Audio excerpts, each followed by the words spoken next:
Hi students, once again welcome to my YouTube channel JEE Math Guru, and in this lecture we are going to solve some important problems of the topic mathematical logic for MHT CET exam.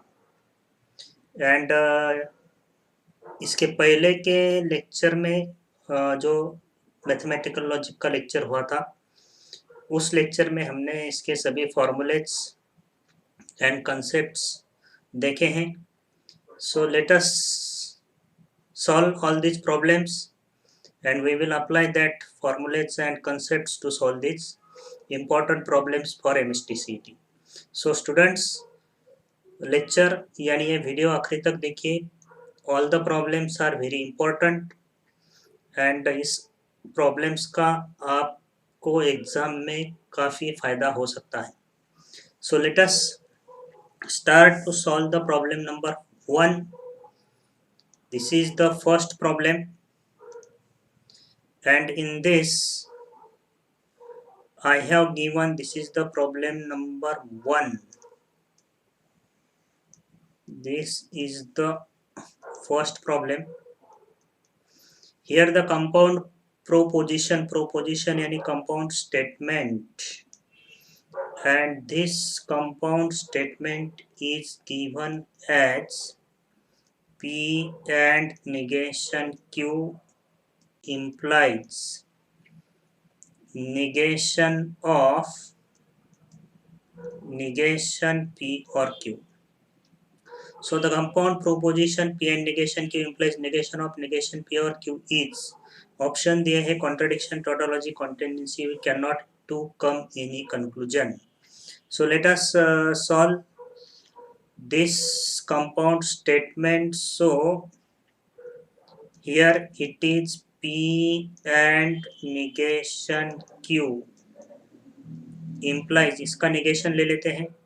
So negation of negation P or Q will be negation of negation P or becomes and this will become negation Q. So this is P and negation Q implies P and negation Q. दोनों statement same है. So what will be imply? What will be the statement P implies P? देखिए this statement is P and negation Q. ये भी statement P and negation Q है. यहाँ पे मैंने negation of disjunction use किया है.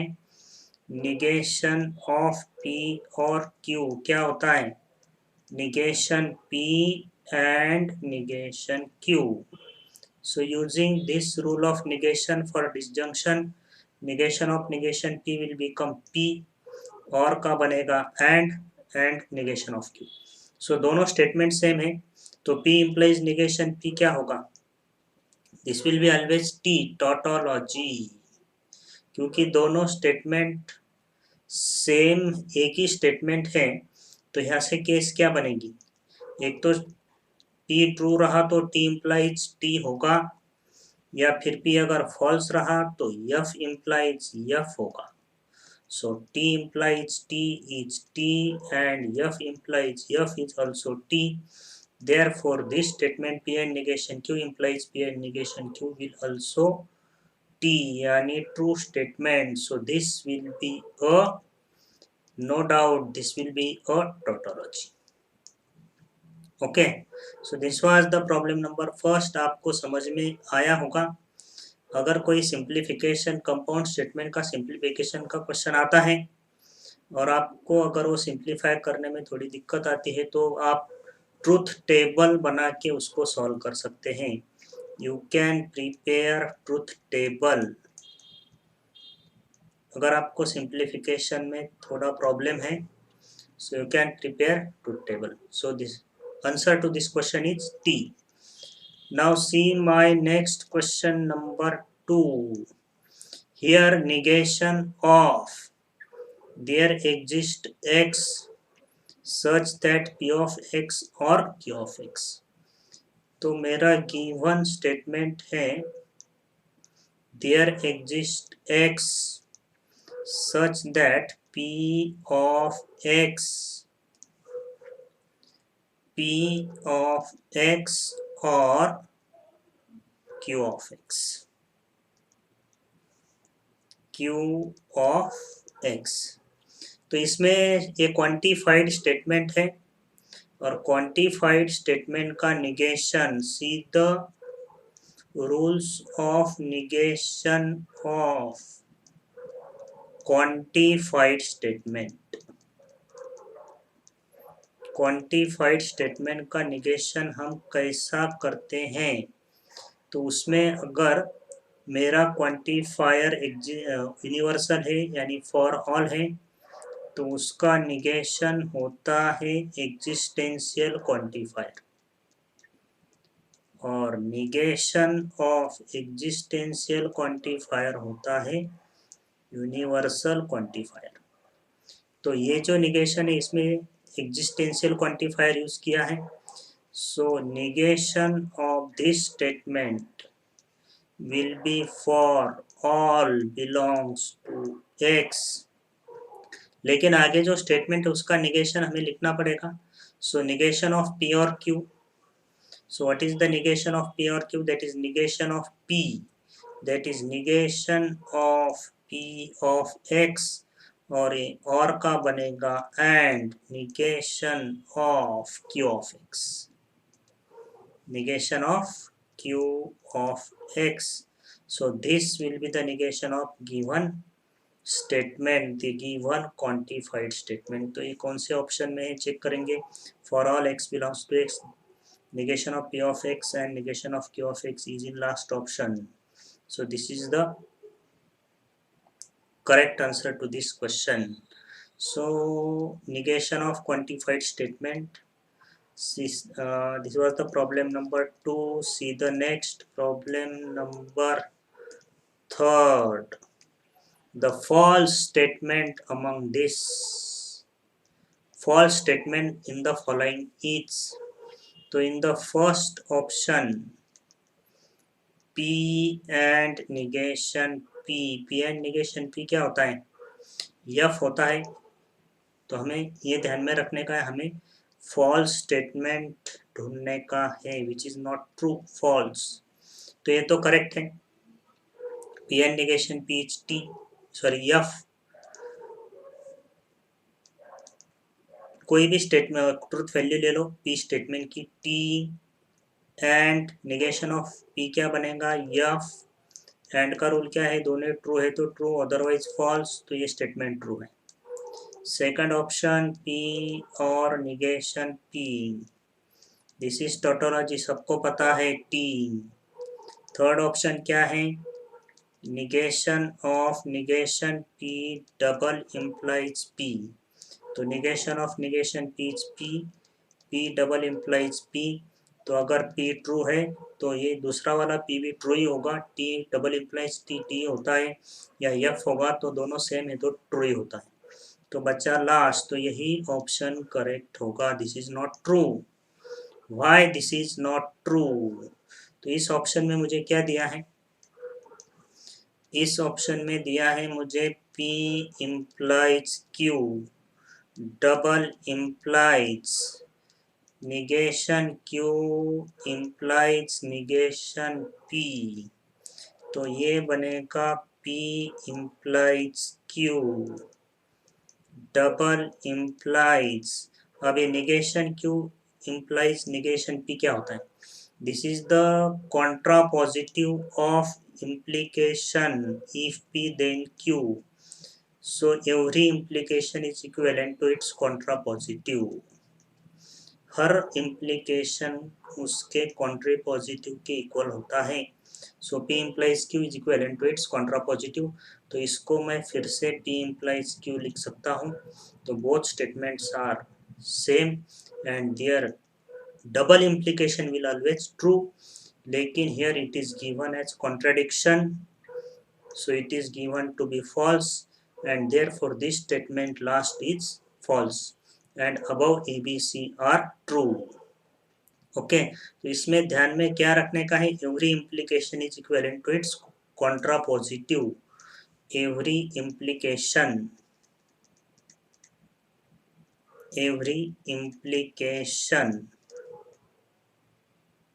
is equivalent to its contrapositive। Conditional law में मैंने आपको बोला था इम्प्लीकेशन किस किस स्टेटमेंट से इक्वल होता है, तो आपको ये this is very important result in mathematical logic. P implies Q is equivalent to its contrapositive negation Q implies negation P also equivalent to negation of P or Q. So write down this important equivalent statement. So this was the problem number 3. See the next question number 4. तो यहाँ पे मुझे statement दिया है S of P Q R is negation P और negation of Q and R is a compound statement. तो मुझे पूछा है S of negation P negation Q negation R. Okay, so मेरा गिवन स्टेटमेंट है पी क्यू आर में S of P Q R is given as negation P or negation of Q and R. So I have to find yes of negation P, negation Q, negation R. So it means I have to replace P by negation P, Q by negation Q and R by negation R. P Q are को उसके negation से replace करने का है in this statement. तो अगर मैं P को उसके निगेशन से रिप्लेस करूंगा तो निगेशन ऑफ निगेशन पी बनेगा पी और निगेशन ऑफ क्यू को रिप्लेस करने का है निगेशन क्यू से एंड और आर को रिप्लेस करने का है निगेशन आर से। पी को ऑलरेडी मैंने रिप्लेस कर दिया है negation of P, so negation of negation P will become negation P, so it will be P और अब हो गया negation of and, negation of and क्या होता है और negation of negation Q क्या होगा Q and negation of negation R क्या होगा R। तो ऑप्शन में मुझे देखने का है P और Q और R, so P और Q और R is in the last option. So this was the problem number 4. See the next. Very simple problems are there in mathematical logic, लेकिन फिर भी सॉल्व करते समय हमें अच्छी तरह से ध्यान में रखने का है। टॉपिक तो इजी है लेकिन इसका क्वेश्चन भी आपका रॉन्ग हो सकता है। So please take care while solving the problems of mathematical logic. So in this I have given, so this is the problem number 5. The negation of this statement. So negation of given statement क्या है? Negation P implies Q. Negation of negation P implies Q. तो मुझे यहाँ rule use करना पड़ेगा negation of implication. Implication के negation का rule क्या होता है? P and negation Q. First and negation of second. Okay, first as it is यानी negation of P and negation of second यानी negation of Q. So this is negation P and negation Q. Negation P and negation Q is in second option. Very simple problem. So negation of P and Q is P and negation Q. So first and negation of second, right? This was the problem number 5. See the next problem number 6. P double implies Q is equivalent to P double implies Q is equivalent to, तो हमें पता है P if and only if P किसके equal होता है। Conditional law में देखिए P double implies Q यानी P if and only if Q is equivalent to if P then Q and if Q then P, right? P double implies Q is equivalent to P double implies Q and Q implies P. So P implies Q as it is and ऐसा तो option में नहीं है direct P implies Q, ये wrong है, second and होना चाहिए। ये देखिए तो P implies Q, तो सभी ऑप्शन में इसका ही कुछ करना पड़ेगा। तो इसमें कंडीशनल लॉ यूज किया है। अब भी मैंने बोला था every implication is equivalent to its contrapositive, negation Q implies negation P also equivalent to negation of P or Q. So an implication is equivalent to this negation P or Q. negation of first, देखिए negation of first और second as it is, second में क्या है P, so P implies Q and negation of Q or P, so this last option is correct answer, P implies Q and negation of Q or P। तो मैंने यहाँ पे result use किया है P implies Q is equivalent to negation P or Q। Once again, this is very important point in the mathematical logic equivalent statement। Okay, so this was the problem number 7। ये rule मैंने use किया है। Now problem number 7, next is 7, inverse पूछा है मुझे। तो पहले मैं आपको एक बार रिवाइज करके देता हूँ। मेरे पास अगर इम्प्लीकेशन P इम्प्लाइज Q है तो उसका कॉन्वर्स क्या होता है Q इम्प्लाइज P, उसका इनवर्स क्या होता है negation P implies negation Q and Contra positive क्या होता है negation Q implies negation. Okay, तो मुझे इनवर्स पूछा है इस इम्प्लीकेशन का। So given statement is P और Q implies R implies Q and P। तो इनवर्स कैसा करते हैं हम देखिए। इनवर्स में लिखते हैं negation of first implies negation of second. तो inverse of this statement will be negation of first, यानी निगेशन ऑफ P और Q implies R implies negation of Q and P। अब निगेशन के रूल यूज करेंगे तो ये हो गया निगेशन ऑफ P और का बनेगा and negation of Q and R, negation of Q and R क्या होगा Q and negation of R, negation of implication first and negation of second. तो इसका जो निगेशन होगा first and negation of second implies. अब इसका negation and का negation क्या होगा निगेशन Q एंड बनेगा और निगेशन P। सो कौन से ऑप्शन में देखेंगे negation P and Q and negation R implies negation P or negation Q। So this is in the first option। So this was the problem number 7। Very simple problems are there। Next problem number 8, let S be a non-empty subset of R। Consider the statement P, there is a rational number X belongs to H such that X greater than 0। negation of the statement P is, तो मेरा statement P क्या है there is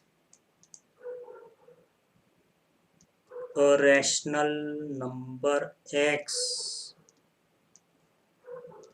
belongs to S such that X is greater than 0। तो मुझे इसका negation लिखने का है। So there is a rational number, इसका मतलब इसमें जो क्वांटिफायर यूज किया है वो एग्जिस्टेंशियल क्वांटिफायर है देयर एग्जिस्ट एटलीस्ट वन। तो इस क्वांटिफायर अगर है तो उसका निगेशन लिखते समय हम उसको इंटरचेंज करते हैं फॉर ऑल में। So negation of there exist at least one और for some is for all or for every, and this is what for some or there exist, तो ये देयर एग्जिस्ट ही है। There exist a rational number x belongs to s such that x is greater than 0, तो उसे मुझे change करना पड़ेगा। तो मैं इसमें ऑल लिख सकता हूँ या एवरी लिख सकता हूँ। तो मैं लिखूंगा every rational number x belongs to s satisfies या सच दैट, अब x इज ग्रेटर देन 0 का निगेशन होगा x is less than equal to 0। Negation of x greater than 0 is x is less than or equal to 0. So this is in the last option. Every rational number x belongs to S satisfies x is less than or equal to 0. So this was the problem number 8. See the next. In this problem number 9, I have to again write the negation of at least 1. At least 1 यानी ये कौन सा quantifier है, existential. तो मुझे इसके negation में कौन सा यूज करना पड़ेगा, इसके निगेशन में कौन सा यूज करना पड़ेगा, फॉर ऑल वाला। इसके निगेशन में मुझे यूज करना पड़ेगा फॉर ऑल। ओके, तो इसका निगेशन कैसे होगा, एटलीस्ट 1 यानी फॉर सम, यूनिवर्सल तो उसका निगेशन सॉरी एग्जिस्टेंशियल तो उसका निगेशन में यूनिवर्सल आना चाहिए। So at least 1 parallelogram is not a square.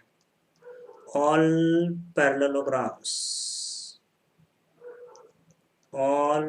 parallelograms या every parallelogram, all parallelograms are, अब is not a square बोल रहा है तो उसका निगेशन करना पड़ेगा। all parallelograms are squares, not a square का negation are squares. So all parallelograms are squares is the answer to this question, and the answer is third. This was the problem number 9. फिर से एक बार problem number 10 में हमें every differential function is, every यानी all, every यानी all यानी कौन सा क्वांटिफायर यूज किया है, यूनिवर्सल। तो उसके निगेशन में हमें एग्जिस्टेंशियल यूज करना पड़ेगा। तो एवरी को हम रिप्लेस करते हैं सम, या ऑप्शन में चेक कीजिए सम लिखा है या देयर एग्जिस्ट लिखा है। So some differential function,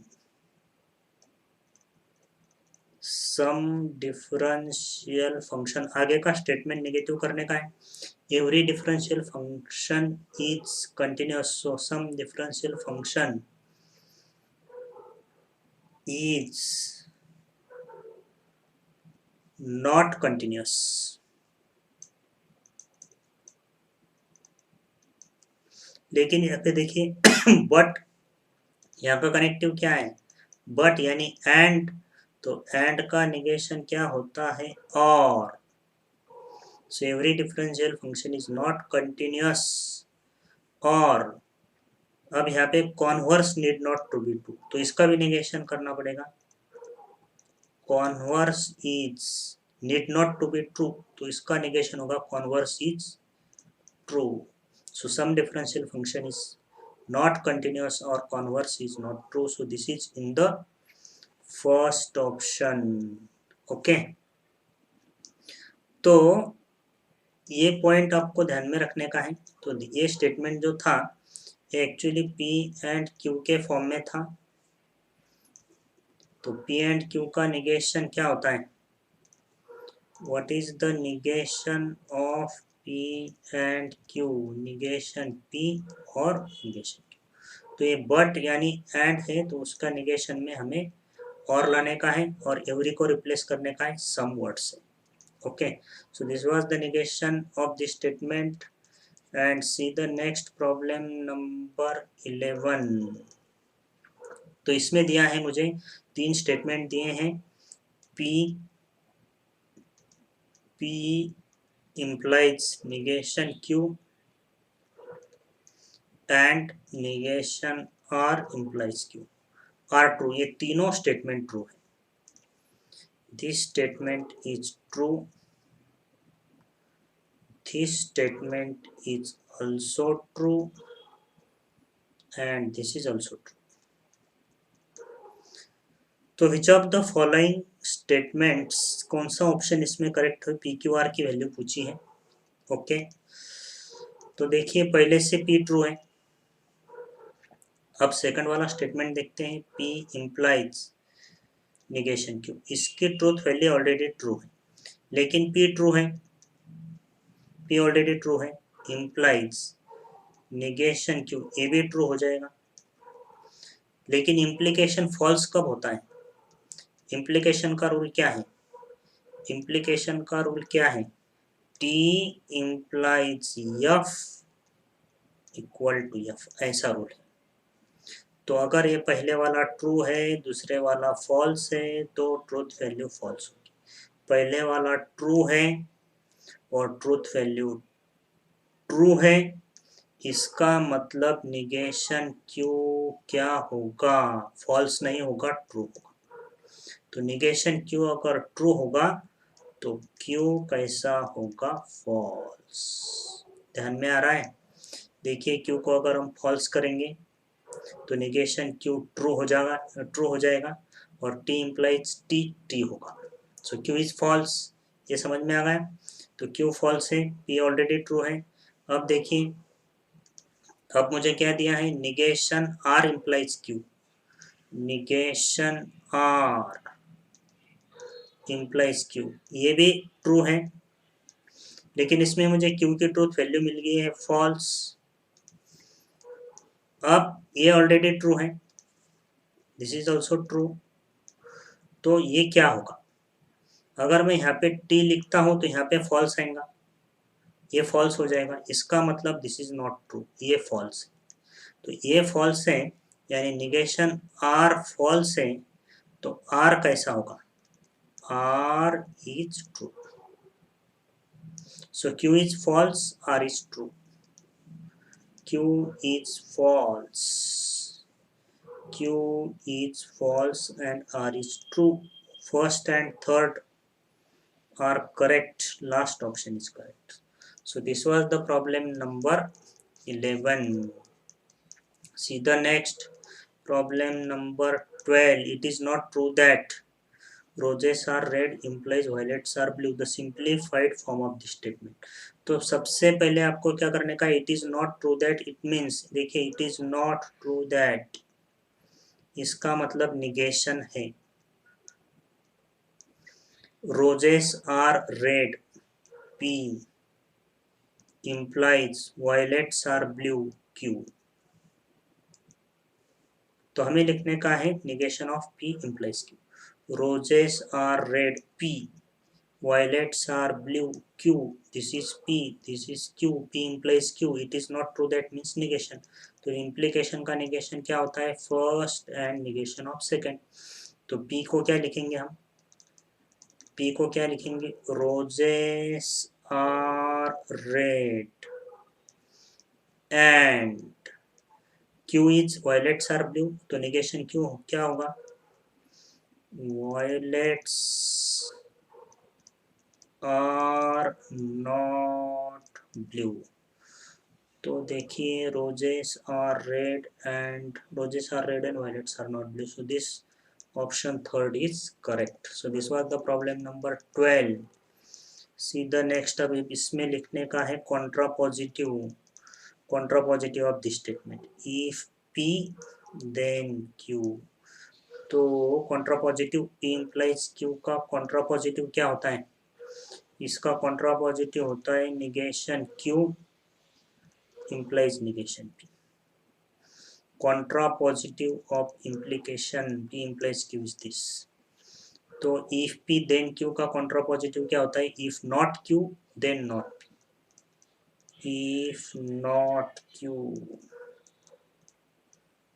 then not P, ऐसा हमें contrapositive लिखने का है। so if not Q यानी इसका निगेशन, इसका निगेशन। तो if x is not equal to 1 और का बनेगा and x is not equal to 2 then अब p negation of इसका negation x square minus 3x plus 2 is not equal to 0. तो कौन से ऑप्शन में देखेंगे? If x is not equal to 1, x is not equal, last option. So this was the contrapositive of this statement and this was the problem number 13 complete हो गया है. Next देखिए problem number 14. Conditional p implies q can also be return as. तो p implies q के मैंने आपको बहुत सारे मीनिंग्स बोले थे. p implies q, p implies q.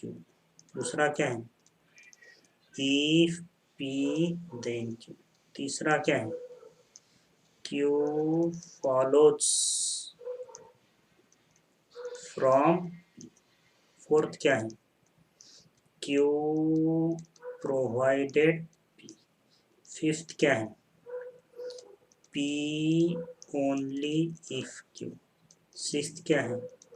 q if p. Seventh क्या है? सेवेंथ क्या है? p is necessary, p is sufficient, sorry, p is sufficient for q. और लास्ट वाला क्या है? q is necessary for p. So all these are the meanings of implication.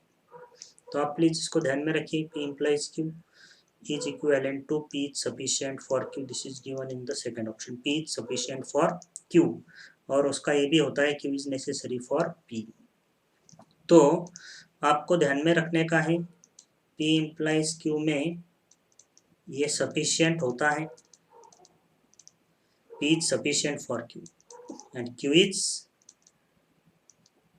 necessary for p. So antecedent is sufficient for consequent and consequent is necessary for antecedent. implication problem number 14 के बाद देखेंगे हम 15. अब इसमें दिया है compound statement p implies double implies q and r. थोड़ा इसको हम बड़ा करते हैं. p double implies q and r is true. ये ट्रू है. And p implies negation q false है. तो p q r की ट्रूथ वैल्यू क्या है? अब देखिए ये कंजंक्शन है. अगर ये कंजंक्शन है तो दोनों स्टेटमेंट ट्रू हो गए तभी तो ट्रूथ वैल्यू ट्रू दी है.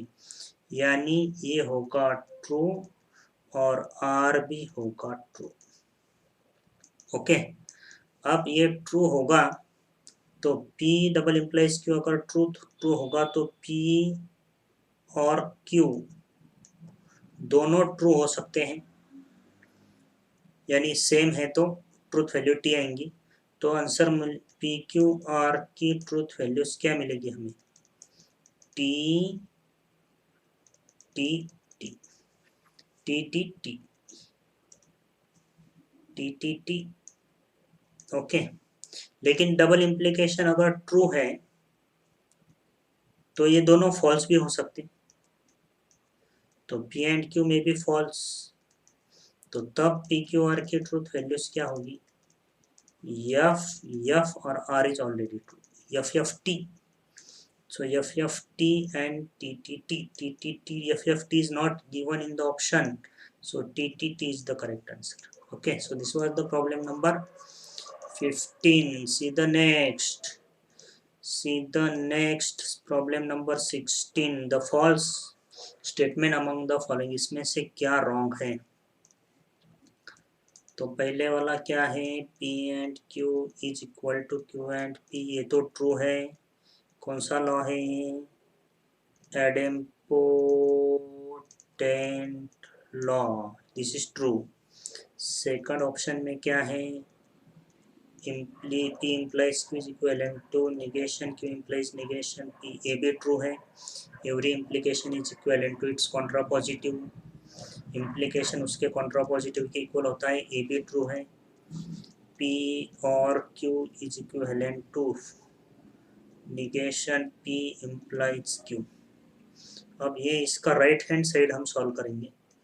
इसका RHS देखिए, negation P implies Q। अब इम्प्लीकेशन का मेरे पास रूल था कि an implication is equivalent to negation of first और सेकंड, निगेशन ऑफ फर्स्ट और सेकंड। तो इसका निगेशन ऑफ निगेशन पी क्या होगा, पी और सेकंड एज इट इज। तो negation P implies Q and P और क्यू बोथ आर इक्वल, तो ए भी इक्वल है, तो इसका मतलब लास्ट ऑप्शन जो बचा है वही फॉल्स है, और फॉल्स होना ही चाहिए क्योंकि उसमें इम्प्लीकेशन सिर्फ निगेशन पी और क्यू के इक्वल होता है या उसके कॉन्ट्रापोजिटिव से इक्वल होता है। तो this is not equal to P और Q, therefore the last option is correct. So this was the problem number 16. See the next problem number 17. The statement P implies Q implies P equivalent to P implies Q implies P। तो ये किसके equal होगा, तो इसको हम truth table से भी check कर सकते हैं या हम ट्रूथ वैल्यू कुछ कंसिडर करेंगे P और Q की। So let P is true, Q is false, ऐसा कंसिडर करके देखते हैं। सो T implies F implies T। सो T implies F implies TF रहा तो F यानी T होगा, TF है तो F यानी T होगा, तो ये T है। तो ऑप्शन फर्स्ट में हम ये वैल्यू सब्स्टिट्यूट करके देखते हैं। फर्स्ट ऑप्शन में तो फर्स्ट ऑप्शन है मेरा P implies P double implies Q, तो T implies T double implies Q is false। मैं ऑप्शन चेक कर रहा हूँ, taking P as true and Q is false, so T implies, तो ये F होगा। डबल इम्प्लीकेशन दोनों सेम नहीं है और T implies F होगा, लेकिन आंसर है मेरा T, तो ये रॉन्ग है। अब ऑप्शन बी चेक करेंगे, P implies Q, तो ये बनेगा T implies F, तो ये बनेगा T implies F and T implies F is F, तो हमारा आंसर क्या आना चाहिए, true. So this is also wrong. अब थर्ड ऑप्शन चेक करते हैं। थर्ड ऑप्शन क्या है, P implies P और Q, सो T implies T और F, सो T implies और का रूल क्या है, दोनों फॉल्स है तो फॉल्स, नहीं तो ट्रू। TF है तो F, TT है तो T, so this is the option C is correct, ये इससे मैच हो गया। आप लास्ट ऑप्शन के लिए भी चेक कर सकते हैं या फिर इसको आप सिंप्लीफाई भी कर सकते हैं। You can also simplify this, P implies Q implies P, P implies the given statement है P implies, देखिए second method P implies given statement P implies Q implies P, तो इसको हम सिंप्लीफाई करेंगे, P implies Q, P implies Q negation of first और second, तो ये बनेगा निगेशन ऑफ फर्स्ट और निगेशन ऑफ फर्स्ट और सेकंड। तो इसको मैं लिख सकता निगेशन ऑफ P और P और निगेशन, कम्यूटेटिव लॉज क्या फिर एसोसिएटिव क्या है। सो निगेशन ऑफ P और P क्या होता है, T, और negation of Q and P और T क्या होता है, T। तो गिवन स्टेटमेंट टोटोलॉजी है। तो फिर आप ऑप्शन चेक करिए, by taking some truth values for P and Q, you will get the answer C as correct answer. So this was the problem number 17 and this is the problem number 18. Consider the following statements. This is also very nice problem. Ji main में एक बार पूछा है, triple E में भी 2011 में पूछा है। तो इसमें हमें 3 स्टेटमेंट दिए हैं। P statement Suman is brilliant, Q statement Suman is rich, R statement Suman is honest, then negation of the statement Suman is brilliant and dishonest if and only if Suman is rich. तो इसका negation कैसा लिखने का है? तो देखिए एक line में इसका आंसर है निगेशन ऑफ, देखिए negation of the statement, negation of Suman is brilliant, brilliant के लिए कौन सा लेटर यूज किया है? पी, एंड डिसऑनेस्ट, अब ऑनेस्ट के लिए आर है तो डिसऑनेस्ट का लिए निगेशन आर होगा। अब बाद में कनेक्टिव क्या यूज किया है? इफ एंड ओनली इफ, तो ये डबल इम्प्लीकेशन। बाद में क्या है? सुमन इज रिच, तो रिच के लिए क्या यूज किया है? क्यू। तो ये हो गया उसका सिंबॉलिक फॉर्म। तो सिंबॉलिक फॉर्म ऐसा ऑप्शन में है क्या? देखिए ऐसा आपको ऑप्शन में नहीं दिखाई दे रहा है, लेकिन आपको ये पता होना चाहिए P डबल इम्प्लाइज Q और Q double implies P same ही होते हैं। तो मैं इस स्टेटमेंट में इनको इंटरचेंज कर देता हूँ। सो Q double implies P and negation R. So negation of Q double implies P and negation R. So this is in the first option. So this was the 18. See the next. This was the problem number. Now this is 19. Contra positive लिखने का है. So contra positive क्या होता है? Implication P implies Q. इसका contra positive क्या होता है? Negation Q implies negation P. So this is the contra positive of this statement. तो मेरा स्टेटमेंट है if I am not feeling well then I will go to the doctor. तो then के बाद का स्टेटमेंट मुझे पहले लिखने का है, उसका निगेशन लेने का है। I will go to the doctor, तो इफ निगेशन क्यों? If I will go to the doctor, if I will not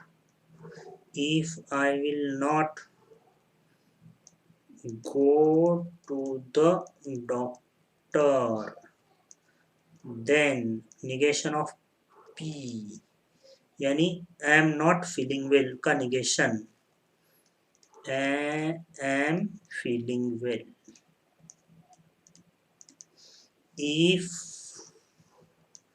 I will not go to the doctor, if I will not go to the doctor then I am feeling well. ये देखिए C option में if I am not go to the doctor then I am feeling well. Okay, so this was the 19. Now see the next 20. इसमें मुझे ये statement दिया है negation of P और negation Q और निगेशन ऑफ P और Q is logically equivalent to, इसको simplify करेंगे तो इसका निगेशन आएगा निगेशन P एंड Q और इसका निगेशन आएगा निगेशन P और का होगा एंड निगेशन Q। अब ये देखिए निगेशन P एंड कॉमन निकल रहा है।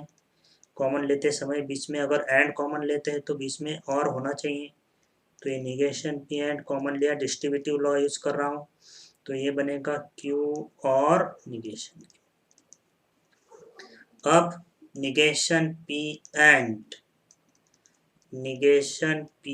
Q और निगेशन Q क्या होता है? T, टोटोलॉजी Q और negation Q is T, negation P and T बनेगा निगेशन P। रूल्स देखिए algebra of statement, so negation P is the correct answer. So this was the 20. Next is 21. PQ are arbitrary statements, then logical equivalent of this statement. इस statement का equivalent statement क्या होगा? P implies Q और R। तो इसको मैं implication के rule लगाता हूँ। इसको मुझे इम्प्लीकेशन से पहले निकालना पड़ेगा।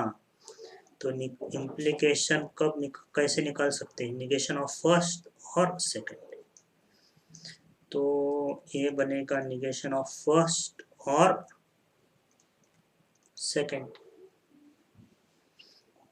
तो निगेशन P और Q और R।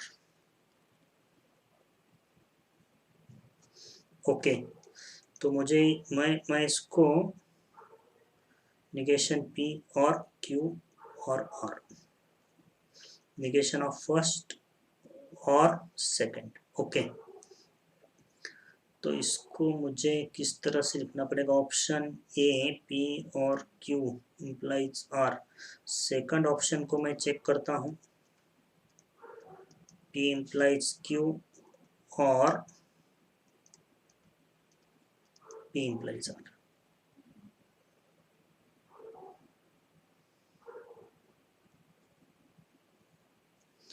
ओके, एक बार सॉल्व करके देखते हैं इसे। तो इसको मैं लिख सकता हूँ निगेशन पी और क्यू, और ये बनेगा निगेशन पी और आर।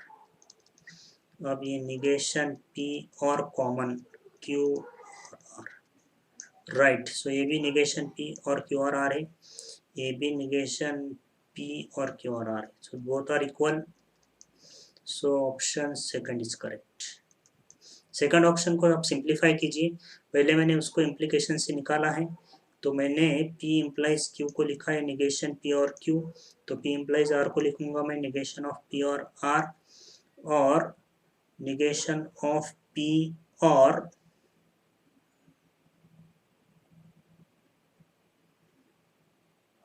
वन मिनट,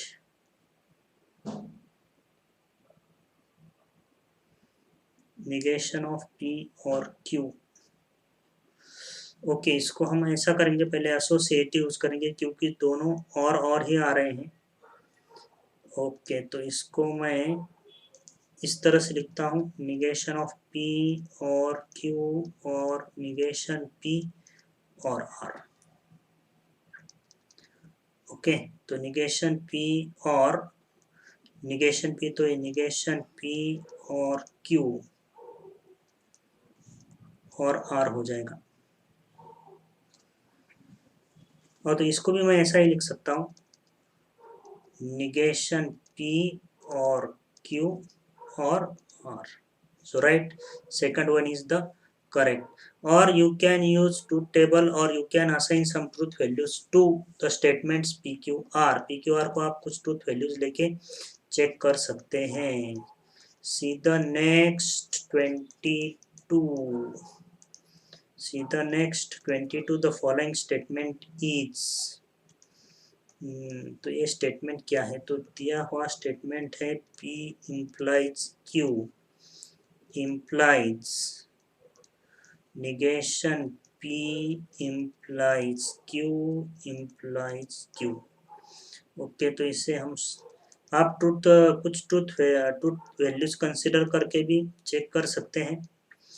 तो इसको हम सिंप्लीफाई करेंगे, P implies Q implies, तो इसको मैं पहले इम्प्लीकेशन से निकालता हूँ, P implies Q, तो negation of first P, negation of first, तो इसका negation of implication first and negation of second, first and negation of second, और Q implication negation of first और सेकंड। तो इसका निगेशन क्या होगा? Negation P as it is होगा and negation Q। तो अब इसको मैं लिखूंगा P इम्प्लाइज Q इम्प्लाइज, अब ये बनेगा निगेशन P निगेशन P और Q, डिस्ट्रीब्यूटिव यूज कर रहा हूँ, निगेशन P और Q एंड निगेशन Q और Q, डिस्ट्रीब्यूटिव लॉ यूज किया है, तो ये बनेगा P implies Q implies negation P और Q, Q और निगेशन Q क्या होगा? T। Okay,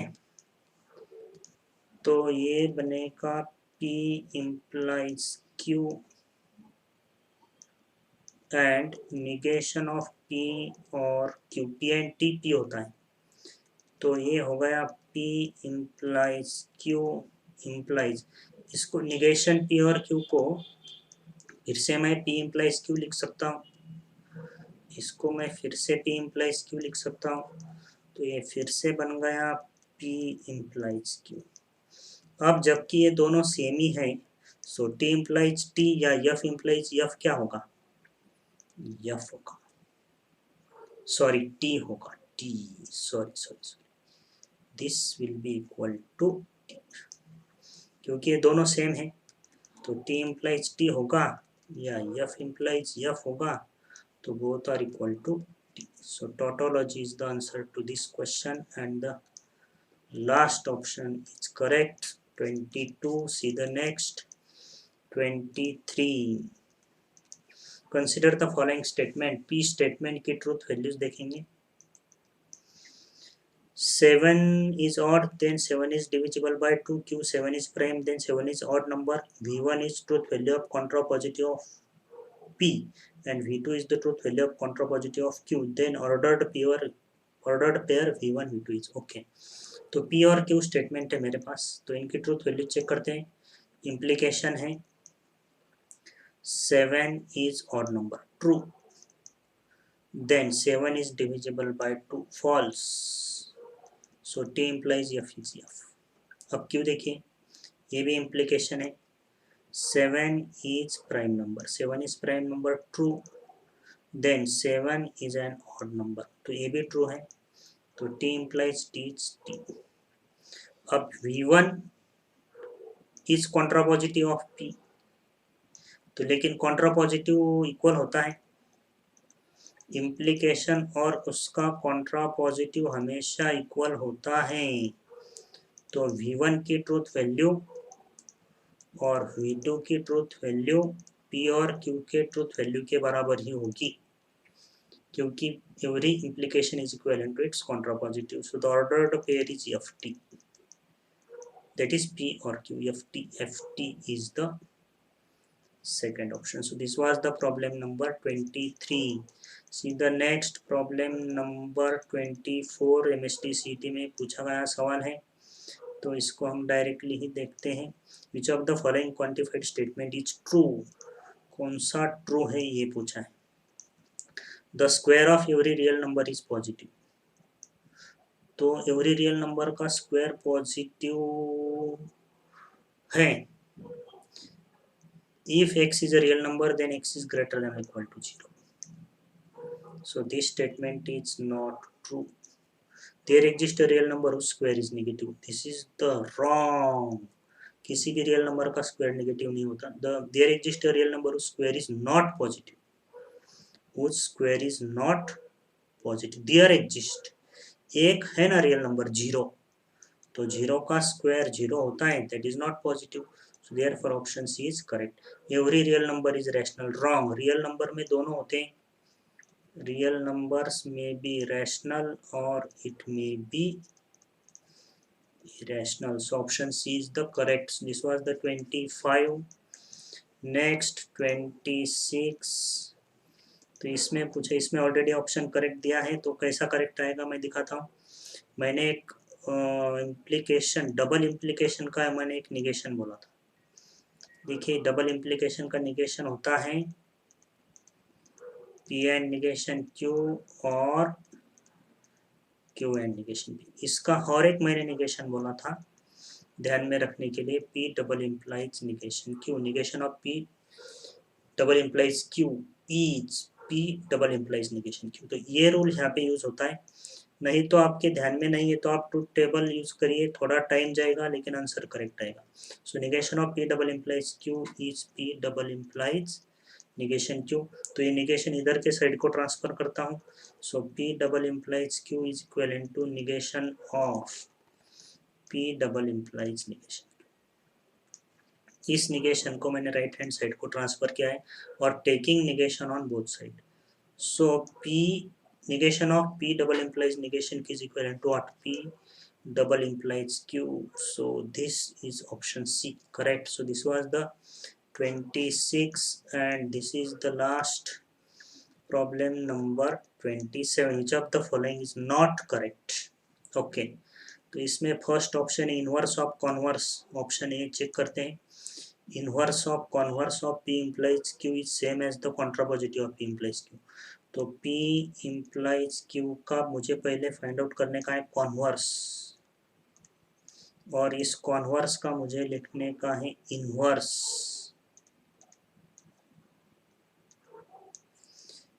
P implies Q के कॉन्वर्स का inverse is same as contrapositive of P implies Q, तो इसका कॉन्ट्रापॉजिटिव क्या है, negation Q implies negation P, तो ये दोनों इक्वल ही है। So option first is correct, लेकिन मुझे नॉट करेक्ट ढूंढने का है। ओके, ऑप्शन सेकंड देखिए, converse of contrapositive of P implies Q, तो पी इम्प्लाइज क्यू का मुझे पहले कॉन्ट्रापॉजिटिव लिखने का है, negation Q implies negation P. अब कॉन्ट्रापॉजिटिव का कॉन्वर्स लिखने का है, negation P implies negation Q. अब पी इम्प्लाइज क्यू का मुझे इन्वर्स लिखने का है, तो इसका इन्वर्स भी वही है, negation P implies negation Q, तो ये दोनों इक्वल ही हैं। So second option is correct. Third देखिए, inverse of contrapositive of P implies Q, तो पी इम्प्लाइज क्यू का मुझे पहले लिखने का है कॉन्ट्रापॉजिटिव, तो ये हो गया negation of Q implies negation of P, contrapositive का इन्वर्स, तो इसका इन्वर्स हो गया क्यू इम्प्लाइज पी, और पी में is the converse of P implies Q, तो पी इम्प्लाइज क्यू का कॉन्वर्स भी क्यू इम्प्लाइज पी है, तो दोनों इक्वल हो गए, तो ये भी करेक्ट होगा। इसका मतलब ये लास्ट ऑप्शन करेक्ट नहीं है, इसको एक बार आपको चेक करके दिखाता हूँ। तो लास्ट ऑप्शन में क्या दिया है, inverse of P implies Q, तो पी इम्प्लाइज क्यू का इन्वर्स क्या है, negation P implies negation Q is same as the inverse of converse of Q implies P. अब देखिए, इन्वर्स कॉन्वर्स ऑफ इन्वर्स, तो इन्वर्स हो गया, अब इसका कॉन्वर्स क्या होगा, अब इसका कॉन्वर्स क्या होगा, negation Q implies negation is same as the inverse of converse of Q implies P, तो क्यू इम्प्लाइज पी के कॉन्वर्स का इन्वर्स, तो ये दोनों तो इक्वल नहीं है, both are not equal. Okay, so the last one is correct. So students, all these are the important problems for MST CET of the topic mathematical logic। तो इसी टाइप के प्रॉब्लम आपको एग्जाम में आ सकते हैं, तो प्लीज़ आप भी इसी टाइप के प्रॉब्लम को सॉल्व कीजिए, प्रैक्टिस कीजिए। The topic is very easy, इस टॉपिक के मार्क्स आपके हाथ में हैं, लेकिन be careful for by at the time of solving this type of question. Okay students, मिलते हैं, बाय।